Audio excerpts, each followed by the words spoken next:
Xeyir söz, xeyir fikir, xeyir əməl, doğru söz, doğru fikir, doğru əməllə ürəyinizdə ata günəş olsun, əziz dostlar, əziz izləyicilər. Hər birinizi salamlayıram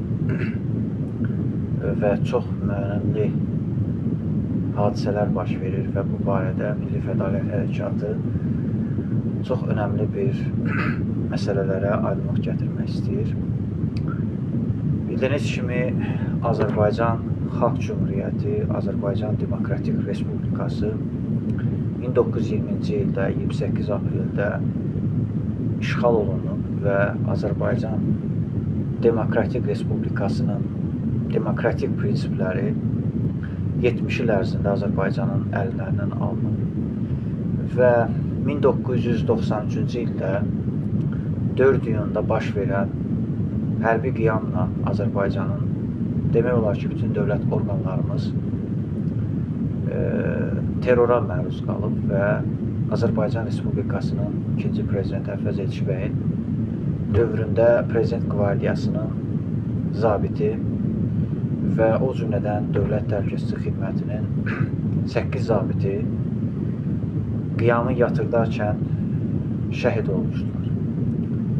Təbii ki, bu hadisə ilə bağlı uzun müddət Azərbaycanda, medialarda bu məsələ gizlədilib və ümumiyyətlə bu barədə danışılmır. Və çox qəribədir ki, bugün bu hadisələrlə bağlı insanlar bugünə qədər istintaqa cəlb olunması, 28 aprelin təşkilatçılarının, 4 iyun qiyamının təşkilatçılarının adları belə çəkilmir.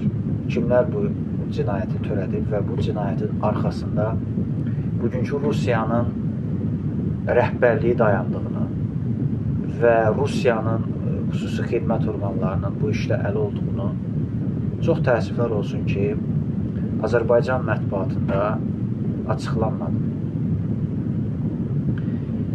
Və Türkiyə Cumhuriyyətində də 1980-ci ildə 12 sentyabr dövlət çevrilişində, 1960-cı il 27 may dövlət çevrilişində və 15 iyul 2016-cı il dövlət çevrilişi cəhdi zamanı ölkədə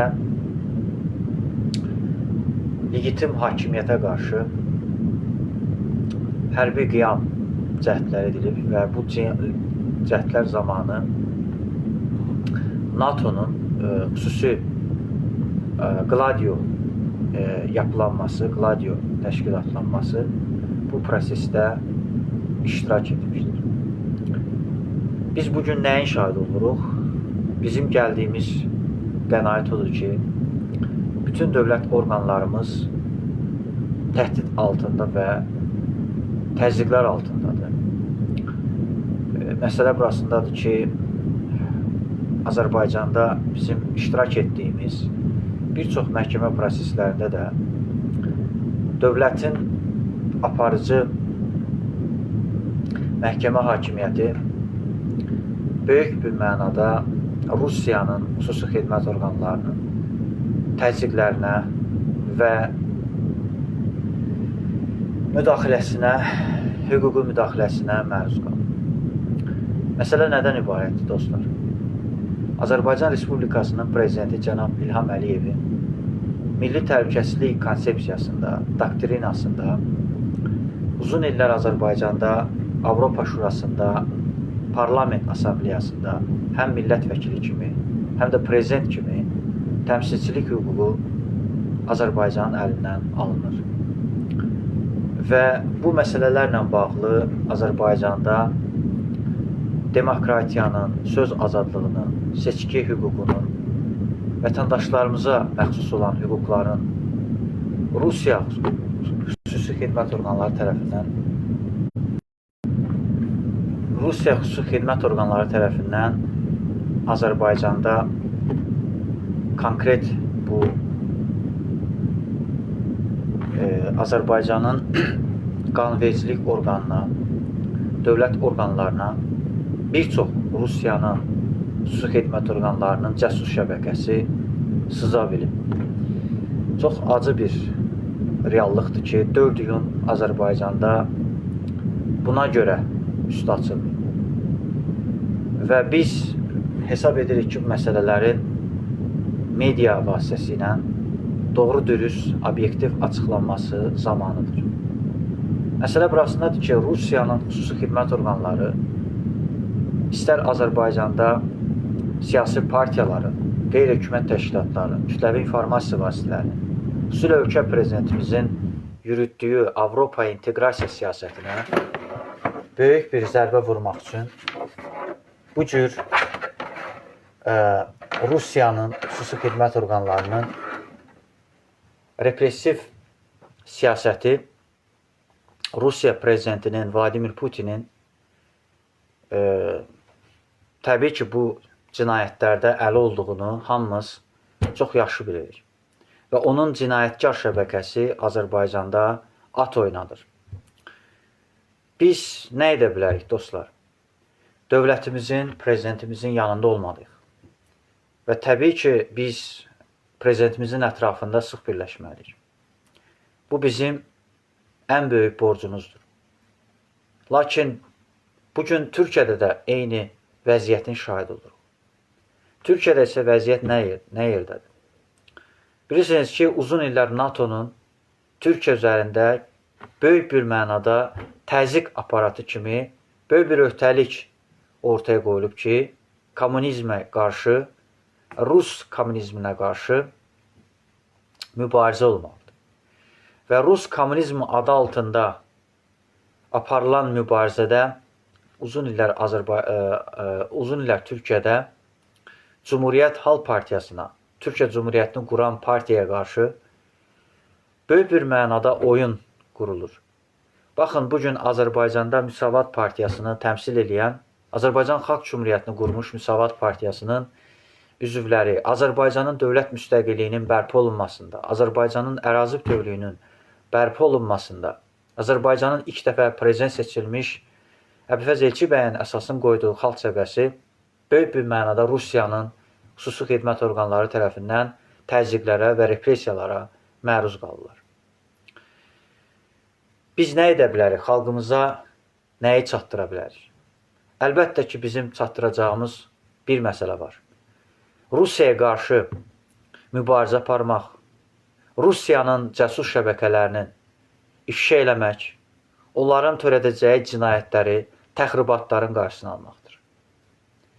Təbii ki, Rusiyanın müttəfiqi İran eyni prosesi təkrarlayır və Azərbaycanın 50 milyonluq Azərbaycan türkünün hüquqlarını 25-ci ildən bəri tapdalayır.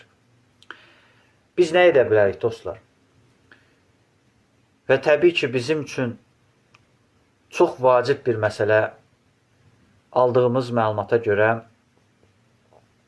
Üsküdar Böyükşəhər Bələdiyyə sədri Sinem Dedemtaş bugün həbs olundu.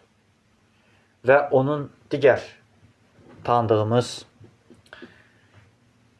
müavinləri də həbs olundu. Bu sayca 16-cı bələdiyyə sədrlərinin həbsidir. Türkiyə Cumhuriyyətini qurmuş və Türkiyədə keçirilən bələdiyyə seçkilərində qalib gəlmiş Cumhuriyyət Xalq Partiyasının tamamilə xarici müdaxilə ilə, xarici xüsusi xidmət orqanlarının, CIA-nin müdaxiləsi ilə Türkiyə Cumhuriyyətində hüququn alilik prinsipləri tapdalanır. Və biz məhkəmə proseslərində iştirak edərək onun da üzə çıxartdıq ki, Azərbaycanın azad mətbuatı, Azərbaycanda cənab prezidentimizin yürütdüyü siyasətin, xüsusilə Avropa inteqrasiya siyasətinin təməllərinə, dayaqlarına zərbə vururlar. Azərbaycanın Avropadakı prezidentimizin imicinə zərbə vurmaq istəyən bir qrup qüvvələr var. Və o qüvvələr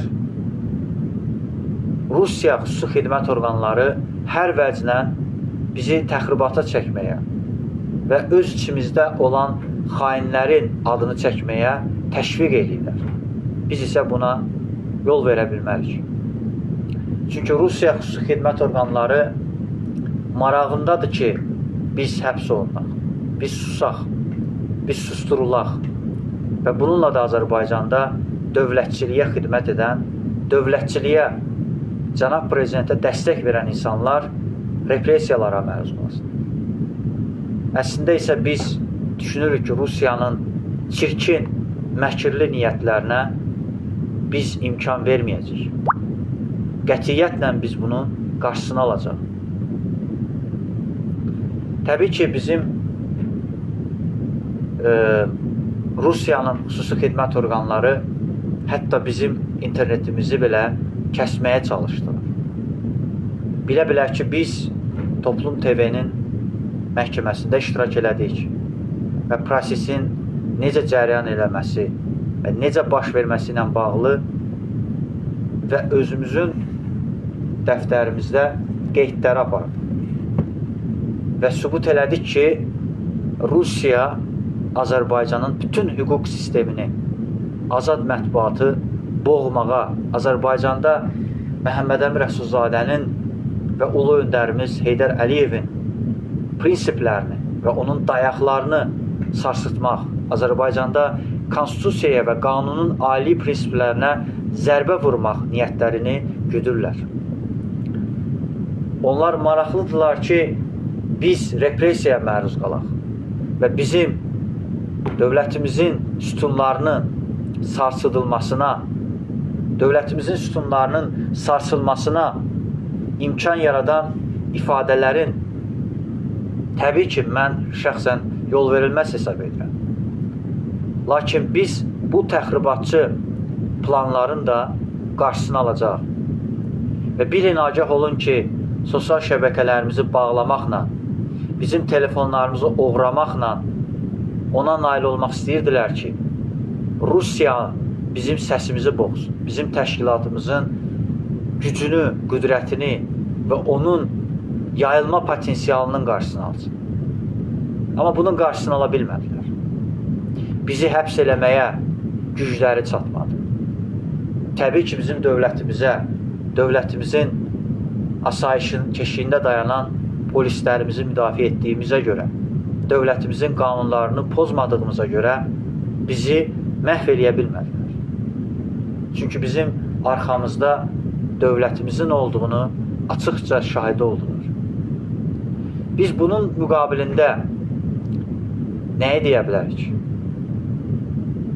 Toplum TV ilə bağlı məhkəmə qərarı və onların barəsində məhkəmə yekun qərar verdi. Və təbii ki, biz çətin bir vəziyyətdəyik. Və Türkiyədə də eyni proses gedir. Məhəmməd Əmin Rəsulzadə və Mustafa Kemal Atatürkün qurduğu cümhuriyyətin dayaqları sarsılır. Məhəmməd Əmin Rəsulzadənin qurduğu demokratiyanın, qurduğu demokratik cəmiyyət quruculuğunun dayaqları sarsılır. O cümlədən Azərbaycan dövlətçiliyinin beynəlxalq səviyyədə imicinə zərbə vuran qərarlar çıxarılır. Rusiyanın Federasiyasının prezidentinin cənab prezidentimizə zəng vurması təsadüfi deyil. Birbaşa cənab prezidentimizə qarşı təhdidlərin növbəti formasıdır. Bizim prezidentimizi təhdid etməyə çalışırlar.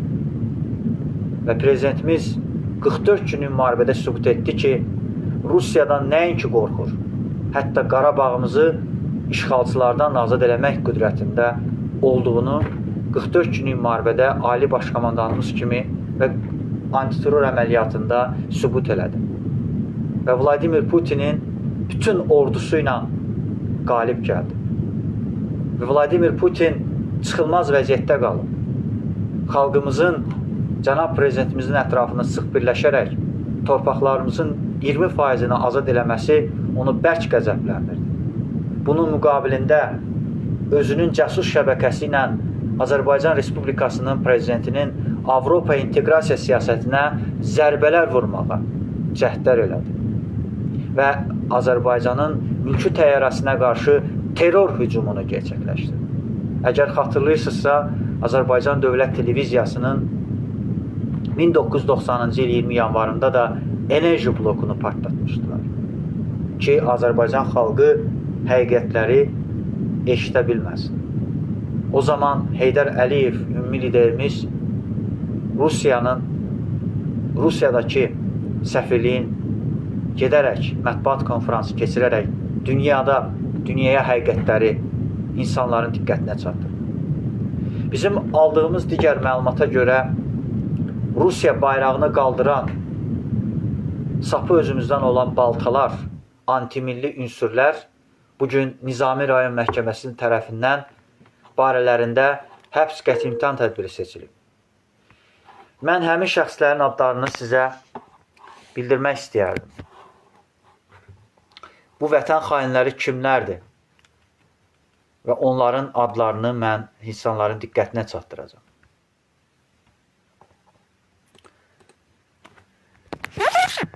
Mehman Zeynalov, Elçin Bayramlı və Abdullah İbrahim Əsədli.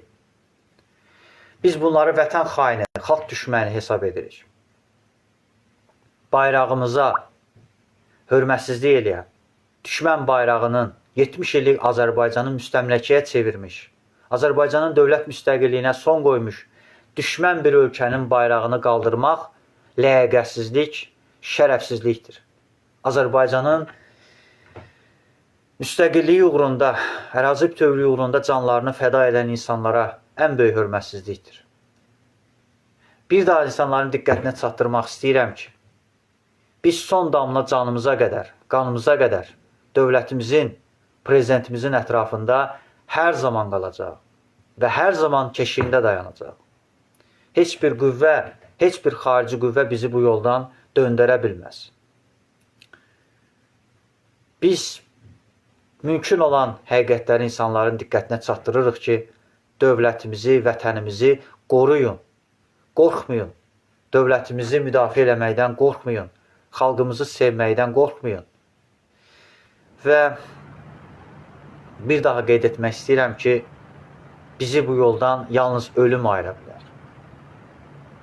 Biz yol hərəkəti qaydalarını pozmayacaq qədər, hətta konstitusiyanı pozmayacaq qədər dövlətimizin yanındayıq və dövlətimizin qanunların yanındayıq. Və hesab edirəm ki, bəzi qüvvələr, antimilli qüvvələr, Rusiyanın əlaltıları Tural Sadıqlı haqqında və digər blogerlər haqqında olmazın böhtanlar yağdırmağa və ölkədə demokratiya uğrunda mübarizə aparanlara ləkə yaxmağa cəhd elədilər. Amma bilin ki, bu cəhdlərin heç bir mənası yoxdur.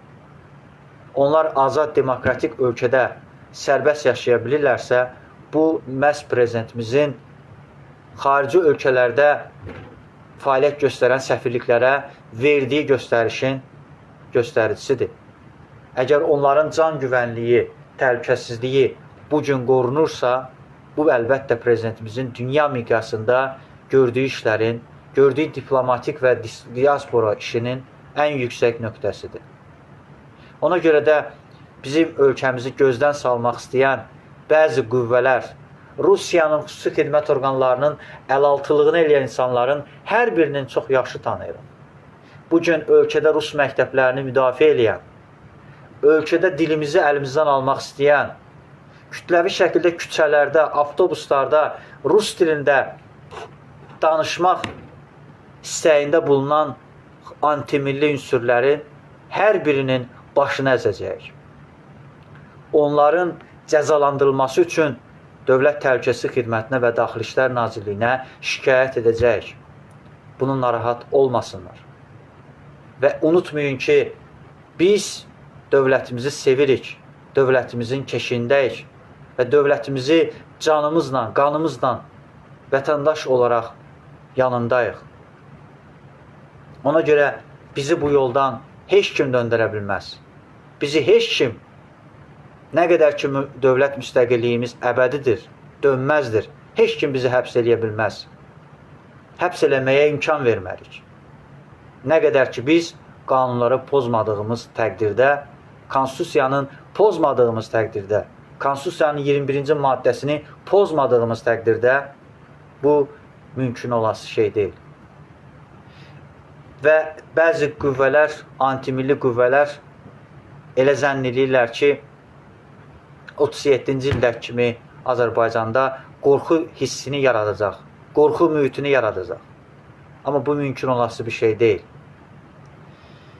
Və mən üzülərək onu demək istəyirəm ki, Toplum TV haqqında verilən qərar həqiqətən bizi 37-ci ilin qaranlıq keçmişini bizə xatırlatdı. Və doğrudan da mənim üçün ağırlı bir məqamdır ki, həm kövrəldim, həm də düşündüm ki, nə etmək olar? Demək ki, onların taleyi belə yazdı. Demək ki, demokratiya uğrunda mübarizə aparan, demokratiyanı istəyən, demokratik seçkini istəyən, insan haqlarının bərpa olunmasını istəyən, korrupsiyanın olmamasını istəyən qüvvələr bax, belə cəzalandırılır. Və bu cəzalandırmanın arxasında Putin dayanır.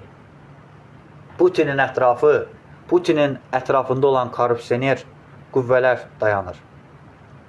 Və bunun arxasında Rusiyanın təbii ki, FSB-si dayanır. Aleksandr Borodkin dayanır. O göstəriş verib ki, Azərbaycanda bir nəfər də olsun Rusiyanı tənqid eləyən, Rusiyanın repressiv siyasətini tənqid eləyən olmasın. Və mən sizə əminliklə deyirəm ki, Rusiya bizi qorxutmasın. Rusiyadan biz qorxmuruq. Biz canımızla, qanımızla 70 illik əsarətin altından çıxmışıq. Biz artıq dövlət müstəqilliyimizi qoruyub saxlaya bacarmışıq. Ona görə bizi qorxutmasınlar.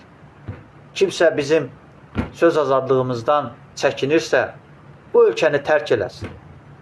Və əgər bizim dövlət başçımızı müdafiə etdiyimizə görə cəzalandırmaq istəyirlərsə, bilin ki, onlar bunu edə bilməyəcəklər. Çünki dağ boyda bizim dövlətimiz və bizim müzəffər dövlətimiz dayanır. Ona görə də dostlar, mən hesab edirəm ki, insanlarda bir qorxu sindromunu yaratmaq lazım deyil. Son günlər sosial şəbəkələrdə bir qorxu sindromunu yaradırlar. Və hesab edirəm ki, bu qorxu sindromuna ehtiyac yoxdur. Və biz Rusiyada yaşamırıq ki, nədəsə qorxaq. Və biz ölkəmizdə, vətənimizdə yaşayırıq. Niyə qorxmalıyıq ki?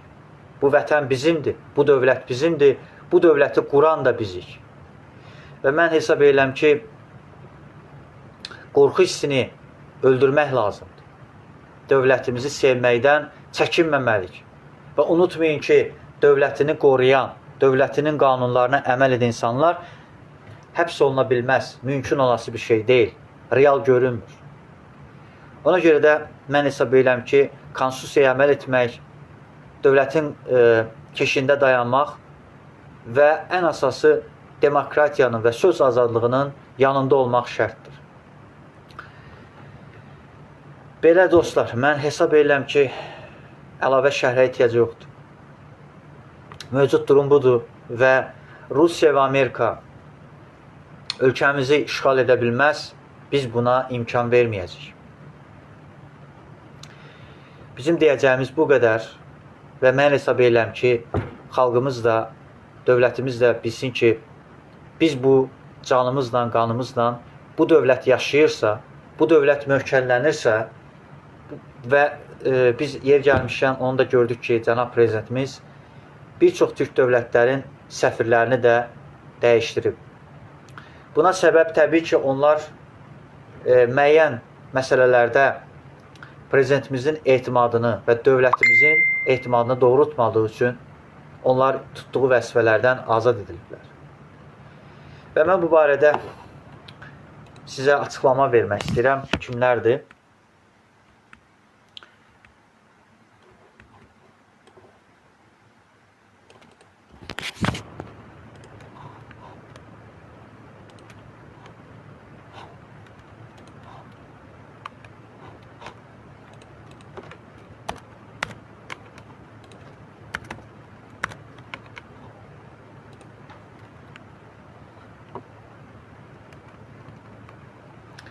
Macarıstan Respublikasının Fövqəladə və Səlahiyyətli səfiri Tahir Tofiqoğlu Tahirzadə və təbii ki,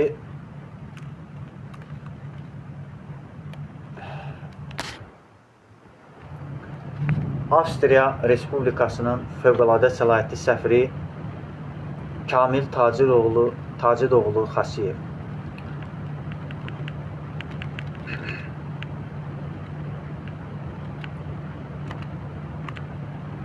Tacikistan Respublikasının fövqəladə səlahiyyətli səfiri Elxan Cahangiroğlu Qəhrəman.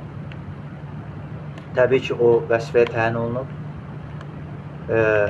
Digər Qazaxıstan Respublikasının yeni səfiri Əli Mirzamin Qəyamoğlu Əsgərov. Ağalar Rəhimoğlu Atamalov isə Qazaxıstan Respublikasının fövqəladə səlahiyyətli səfirliyi vəzifəsindən azad edilib. İtaliya Respublikasının səlahiyyətli səfiri Elçin Nərmanoğlu Hüseynli təyin olunub. Və təbii ki, mən hesab edirəm ki, insanlarımız söz azadlığını ona görə bəzi hallarda qorxurlar ki, xarici xüsusi xidmət orqanlarının əlaltıları olurlar və bəzi hallarda dövlət sirlərini və hərbi sirləri qorumadıqları üçün və bu sirləri açıqladıqları üçün bəzi hallarda təbii ki, dövlətin şikayəti əsasında onlar cinayət məsuliyyətinə cəlb olunur. Təbii ki, bizim belə bir qorxumuz yoxdur, belə bir hər bir halda dövlətimizin protokol qaydaları var və protokol qaydalarından kənara çıxmamağa çalışırıq. Amma bəzi hallarda görürsünüz ki, insanlar Rusiyanın xüsusi xidmət orqanlarının təxribatlarına məruz qalırlar və Rusiya xüsusi xidmət orqanlarının əlaltıları tərəfindən onlar təqib olunurlar və bəzi hallarda tələlərə düşürlər. Təbii ki, çalışmaq lazımdır ki, onların tələsinə düşməyəsiniz. Çünki bəzi hallarda insanlar prezidenti hədəfə alarkən əlbəttə ki, dövlətin xüsusi xidmət orqanı, dövlətimizin xüsusi xidmət orqanı və dövlətimizin ictimai asayişinin qoruyucuları təbii ki, haqlı olaraq onların barəsində cinayət işinin açılması və cinayət istintaq işinin başlanılmasına qərar verirlər. Sözsüz ki, bu məsələlərdə həssas olmaq və diqqətli olmaq vacibdir və mən hesab edirəm ki, yüksək səviyyədə hüquqi biliyə malik olmaq lazımdır, konstitusiyanı bilmək lazımdır və beynəlxalq hüququ bilmək lazımdır. Belə bir şərtlərlə ölkənin mənafeyini, milli maraqlarını qorumaq şərtdir. Mənim deyəcəyim bu qədər, dostlar. Hesab edirəm ki, bizim ürəyimizdən keçən arzularımızın hər birini insanların diqqətinə çatdırdıq. Və hesab edirəm ki, insanlarımız yalnız güvənəcəyi iki orqan varsa, biri Daxili İşlər Nazirliyidir, bir də Dövlət Təhlükəsizlik Xidmətidir ki, oraya müraciət eləsinlər. Çünki Dövlət Təhlükəsizlik Xidməti təbii ki, xaricdən gələn təhdidlərin qarşısını almağa çalışır.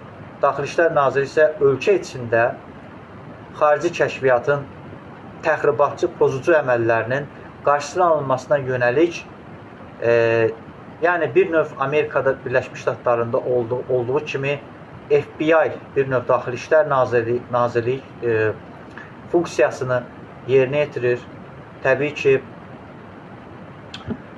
CIA isə elə bir ki, Dövlət Təhlükəsizlik Xidməti kimi bir funksiyanı yerinə yetirir. Və Amerika Birləşmiş Ştatlarında da eyni formada qərarlar verilir. Əlbəttə ki, FBI ölkə daxili məsələləri, ölkədə təhqiqat işləri, xüsusilə xarici kəşfiyyatın törədəcəyi prosesin qarşısını almağa çalışır. Təbii ki, National Security Agency orqanı da var. O da daxili təhlükəsizlik, daxili kəşfiyyat işi ilə məşğul olur. Amma FBI təbii ki, Federal Təhqiqatlar Bürosu olaraq ölkə daxilində xarici kəşfiyyatın qarşısını alırlar. NSA isə ölkə xaricindən gələn kəşfiyyatın, xarici kəşfiyyatın təhdidlərinin qarşısını alır. CIA isə təbii ki, ölkə xaricində kəşfiyyat işi ilə məşğul olur və Amerika Birləşmiş Ştatlarının milli maraqlarına xidmət edən kəşfiyyat rolunda çıxış edir. Yəni, biz bunları qarışdırmayaq. Təbii ki, Dövlət Təhlükəsizlik Xidmətinin xarici ölkədə kəşfiyyat orqanı, xarici kəşfiyyat xidmətidir və bu işi də çox yüksək səviyyədə, yüksək peşəkarlıqla görə bilir. Ona görə də mən hesab edirəm ki, bütün hallarda Milli Fədai Hərəkatı üzərinə düşən böyük məsuliyyəti uğurla yerinə yetirir və bu işi də bacarıqla yerinə yetirməyə çalışır və dövlət orqanlarımıza layiqli köməkliklər də etməyə çalışır. Bir daha hər birinizə təşəkkür edirəm. Tanrı Türkü qorusun, Tanrı dövlətimizi qorusun. Atamız var olsun.